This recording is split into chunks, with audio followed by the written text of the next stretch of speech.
PNP, ano po ang gusto niyong mensahe ipaabot sa kanila? Unang-una po sa atin pong pinakatatay,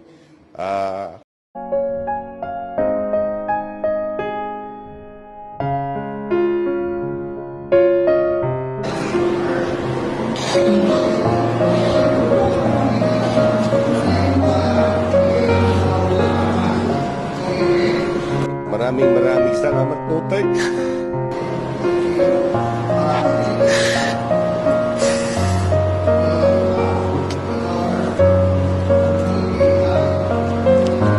Maraming salamat po sa lahat ng paggabay na hindi niyo po kami pinabayaan.